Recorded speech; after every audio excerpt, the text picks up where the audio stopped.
एक व्यापारी व्यापार करने के लिए एक शहर से दूसरे शहर जाता था। बीच में रेगिस्तान का कुछ इलाका पड़ता था। वह आदमी एक नकारात्मक सोच वाला इंसान था। हमेशा शिकायत करता रहता था कि मेरे पास ये नहीं है, वो नहीं है, इसकी कमी है, उसकी कमी है।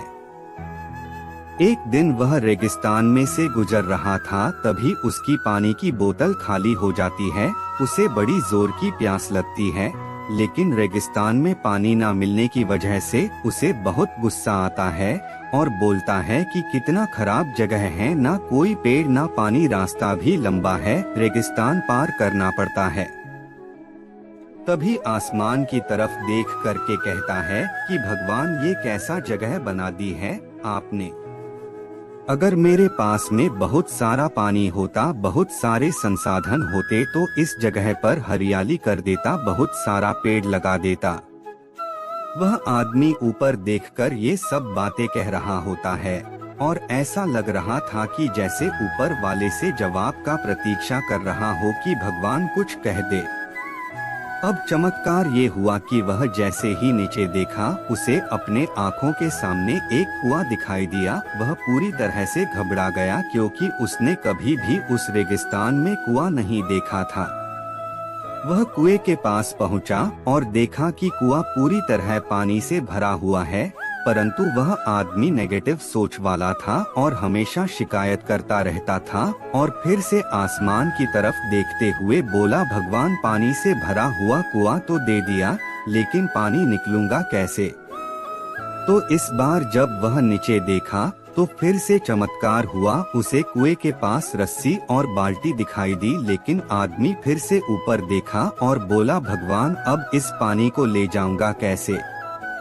तभी उसको एहसास हुआ जैसे उसके पीछे कोई है।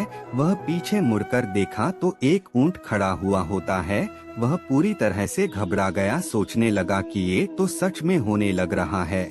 मैं बातों बातों में कह तो दिया, अब मुझे यहाँ हरियाली करनी पड़ेगी और पेड़ लगाने की जिम्मेदारी लेनी पड़ेगी। आदमी को पानी से भरा हुआ कुआं मिल गया, बाल्टी और रस्सी मिल गई, पानी को ले जाने के लिए ऊंट भी मिल गया, सब कुछ मिल गया। अब वह आदमी सोच रहा था कि ये मैं बातों बातों में क्या बोल दिया, ये तो गड़बड़ हो गया। अब वह तेजी से दौड़कर भागने लगा। वह भाग रहा था, उस जिम्मेदारी से बच रहा था। तभी एक कागज उड़ते हुए आया और इसके शरीर से चिपक गया। उसने जब उस कागज को देखा तो उस पर लिखा हुआ था कि मैंने तुम्हें पानी दिया, कुआं दिया, रस्सी और बाल्टी दिया, पानी को ले जाने के लिए साधन दिया, फिर भी क्यों बचकर भाग रहे हो। उस आदमी को लगा कि मेरे साथ पता नहीं क्या हो रहा है। वह दौड़ते दौड़ते रेगिस्तान को पार कर लिया, लेकिन उस रेगिस्तान को हरा भरा नहीं बनाया। यह कहानी हमें सिखाती है कि हम में से बहुत सारे लोग ये कहते हैं कि बड़े स्कूल में पढ़ लिया होता या बड़े कॉलेज में चला गया होता तो ये कर लेता, अगर मेरे पास बहुत सारा पैसा होता तो ये कर लेता, मेरा बॉस मेरा साथ नहीं देता है, नहीं तो मैं पता नहीं क्या कर देता। हम हमेशा शिकायतें ढूंढा करते हैं, अपनी जिम्मेदारी से बचकर भाग रहे होते हैं। ये कहानी हमें सिखाती है कि लाइफ में हम जो कुछ भी कर रहे हैं, 100% जिम्मेदारी हमारी है कि उस काम को बिना किसी शिकायत के पूरा करे। तो दूसरों पर दोष देना, उनकी गलतियां बताना बंद कीजिए, अपनी गलतियों को सुधारना शुरू कीजिए।